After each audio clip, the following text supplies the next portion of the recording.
আজকে নিয়ে চলে এসে একদম শীতকাল স্পেশাল কষা কষা করে হাঁসের মাংস কিভাবে বাঙালিরা বাড়িতে করে স্পাইসি ভাবে, তো সেটাই আজকে তোমাদের সাথে দেখাবো।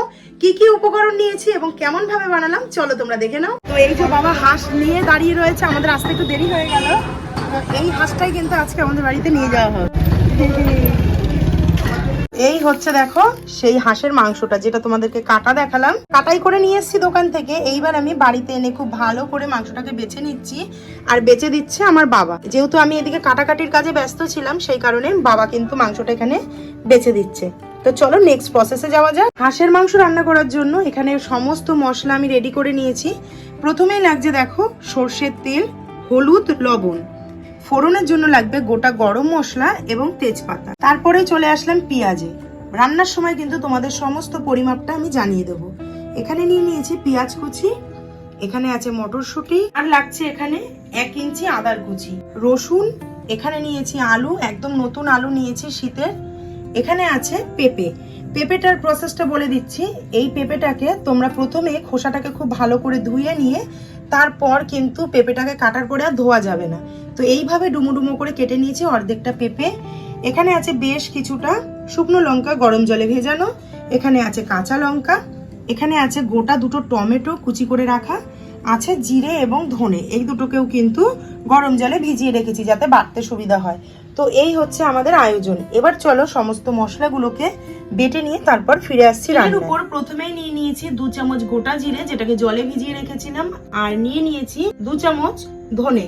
এটাকে খুব ভালো করে মিহি পেস্ট করে নেব। জিরে এবং ধনেটা এখানে বাটা কমপ্লিট হয়ে গেছে, এবার তুলে নেব।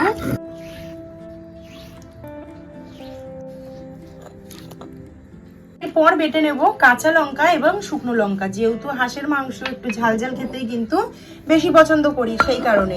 আর তোমরা তোমাদের স্বাদ অনুযায়ী এই লঙ্কা বাটা দিতে পারো। কে কতটা ঝাল পছন্দ করো সেই ওয়াইজ কিন্তু তোমরা ঝালটা অবশ্যই দেবে।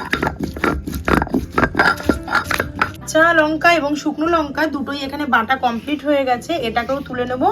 মশলাগুলো এখানে আমি একই জায়গায় রাখছি, যেহেতু মাংসটা ম্যারিনেট করে তারপর বসাবো, সেই কারণে। তো তুলে নিলাম লঙ্কা বাটাটাও। এরপর নিয়ে নিলাম কুচানো আদা, দিয়ে দিলাম রসুন। এখানে কিন্তু একটা গোটা রসুন আছে বড় সাইজের, দেখবে এখন বাজারে বড় সাইজের রসুন পাওয়া যায়, সেই রসুন। আর দিয়ে দেবো 1 মুঠো পেঁয়াজ কুচি, যাতে গ্রেভিটা একটু ঘন ঘন হয়, সেই কারণেই এখানে অল্প একটু পেঁয়াজ কিন্তু এখানে আমি বাটায় ব্যবহার করলাম। এবার সমস্তটাকে খুব ভালো করে পেস্ট করে নেব।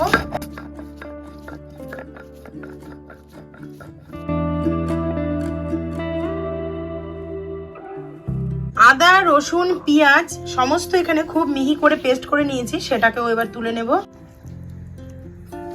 আর চলো ম্যারিনেট করে ফেলি। এখানে একটা গামলা নিয়েছি, তার মধ্যে প্রথমেই দিয়ে দিলাম হাঁসের ছাড়িয়ে নেওয়া মাংসটা।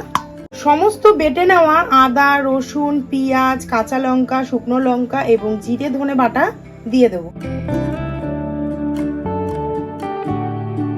এরপর দিয়ে দেব বেশ কিছুটা সর্ষের তেল,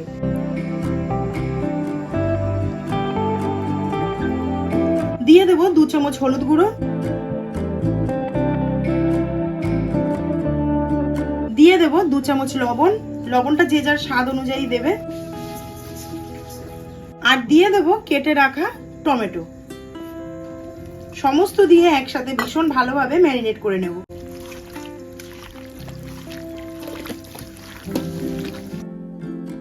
কড়াইটা গ্যাসে বসিয়ে গরম করে দিয়ে দিলাম বেশ কিছুটা সর্ষের তেল। তেল গরম হয়ে গেছে, ধোঁয়া উঠে গেছে। এইবার আলুগুলোকে এক এক করে তেলের মধ্যে দিয়ে ভেজে নেব।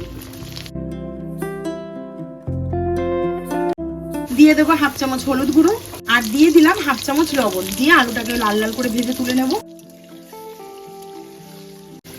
সমস্ত আলুগুলো এখানে লাল লাল করে ভেজে নিয়েছি, এবার তুলে নেব। আলু ভেজে তুলে নেওয়ার পর যেটুকু অবশিষ্ট তেল থাকবে সেই তেলে তেজপাতা এবং গোটা গরম মশলা দিয়ে দেবো ফোড়নে।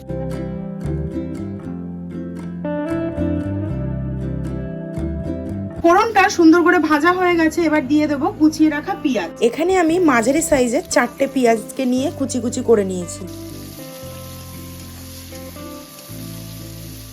পেঁয়াজটা দেখো এখানে লাইট ব্রাউন করে ভেজে নিয়েছি। এইবার দিয়ে দেবো ম্যারিনেট করে রাখা হাঁসের মাংস। এই হচ্ছে ম্যারিনেট করে রাখা সুন্দর। আমি এখানে আজকে একটু তাড়াহুড়ো করে করলাম বলে তোমরা চাইলে কিন্তু 30 মিনিট একটু রেস্টিং টাইমেও রাখতে পারো। যত ম্যারিনেট করে রেস্টিং টাইমে রাখবে তত কিন্তু মাংসের স্বাদ হবে সুন্দর। তো এইবার মাংসটা দিয়ে দিলাম আমি একদম ম্যারিনেট করা হাঁসের মাংস পেঁয়াজ ভাজার মধ্যে। এবার কষে নেব। এই সময় কিন্তু গ্যাসের ফ্লেমটা থাকবে হাই। খুব ভালো করে কষে নিতে হবে প্রথম 10 মিনিট।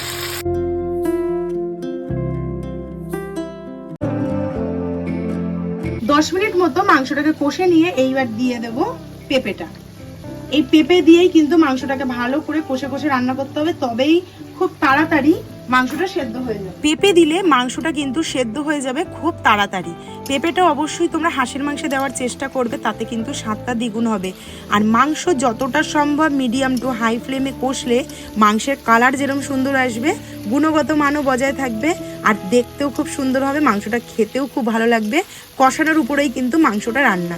এখানে দেখো যেই প্রসেসে আমি করছি, তোমরা যদি বাড়িতে আমার রেসিপি দেখে ট্রাই করো অবশ্যই তোমরা সেই প্রসেসটা ফলো করো। আশা করছি ভীষণই ভালো লাগবে। কষতে কষতেই আস্তে আস্তে মাংসের কালার চেঞ্জ হবে, তোমরা দেখলেই বুঝতে পারবে যে মাংসটা প্রপারভাবে কুকটা হচ্ছে। তো এই যে হচ্ছে মাংস, দেখো কষাতে কষাতে কিন্তু তেল ছেড়ে দিয়েছে। আর এমনিতেও শীতকালে কিন্তু হাঁসের গায়ে অনেকটাই চর্বি হয়, সেই কারণে অল্প তেলে রান্নাটা করাই কিন্তু ঠিক। তো একদম কষে নিয়েছি নাই নাই করে, কিন্তু এখানে 20 থেকে 25 মিনিট হয়ে গেছে। আমি এই মাংসটাকে কষছি। এরপর দিয়ে দেবো এর ভিতরে ছাড়িয়ে রাখা মটরশুঁটি। মটরশুঁটিটা এখন দিলাম যাতে মটরশুঁটিটা গোটা থাকে আর অর্ধেক না হয়ে যায়। মটরশুঁটি ভেঙে গেলে তরকারি কালারটা কিন্তু একটু অন্যরকম হয়ে যায়, সেই জন্য মটরশুঁটি দিয়েও মাংসটাকে খুব ভালো করে কষে নেব।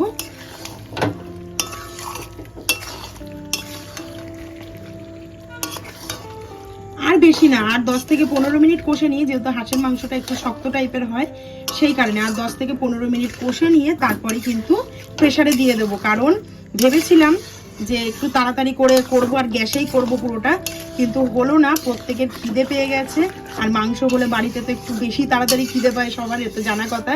তো সেই কারণে মাংসটা দিয়ে দেবো প্রেসারে। কালারটা দেখেছো জাস্ট অসাধারণ এসছে কিন্তু কালার।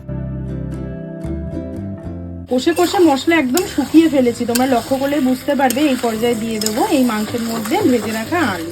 ভেজে রাখা আলু দিয়ে মাংসটা কষলে মাংসের জুসটা কিন্তু অনেকটা পরিমাণে আলুর ভিতরে ঢুকে যায়। রান্নার পরে আলুর স্বাদটা কিন্তু হয় দুর্দান্ত। সেই কারণেই আমি এখানে আলুটা দিয়েও কিন্তু আরও বেশ কিছুক্ষণ মাংসটাকে কষে নেব। পুরো হাঁসের মাংসটা আমি পুরো প্রায় 1 ঘন্টা ধরে কষে কষে নিয়েছি। কালারটা তো দেখেই বুঝতে পারছো যে কি অসাধারণ এসেছে। তো চলো এইবার প্রেসার কুকারে দিয়ে খুব ভালো করে মাংসটাকে সিটি মেরে নেব 3 থেকে 4টে। তাহলেই কিন্তু রেডি হয়ে যাবে একদম মজাদার হাঁসের মাংসের কষা রেসিপি। এখানে নিয়ে নিয়েছি প্রেসার কুকার। এবার মাংসটা ঢেলে দেবো প্রেসার কুকারের মধ্যে।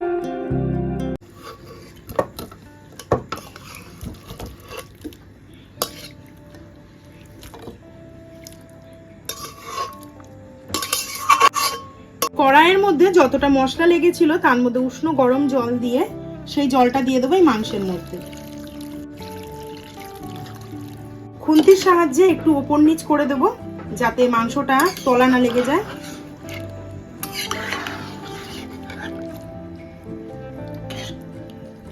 জল এবং মাংস উলটপালট করে মেশানো আমার কমপ্লিট। এবার প্রেসারের ঢাকনা আটকে একটু 4টে সিটি মেরে নেব।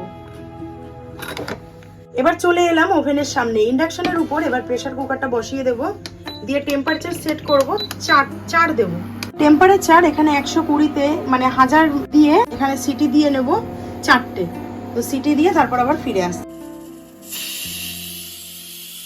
ব্যাস 4টে সিটি কমপ্লিট। এবার চলো তোমাদেরকে একটু খুলে দেখাই, করে দেখাচ্ছি। এখনো কিন্তু কুকিং প্রসেসটা ভিতরে চলছে।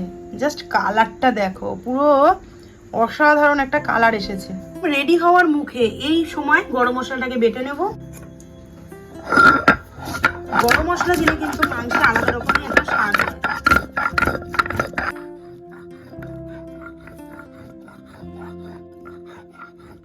গরম মশলাটাকেও এখানে কিন্তু বাটা কমপ্লিট হয়ে গেছে একদম মিহি করে। এবার বাটিতে তুলে মাংসের মধ্যে দিয়ে দিলে রেডি হয়ে গেল গরম গরম কষা কষা হাঁসের মাংস।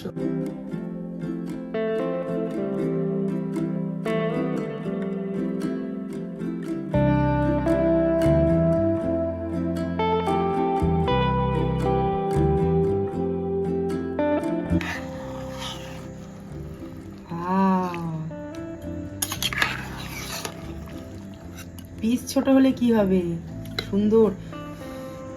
এই দেখো হাঁসের লেগ পিস,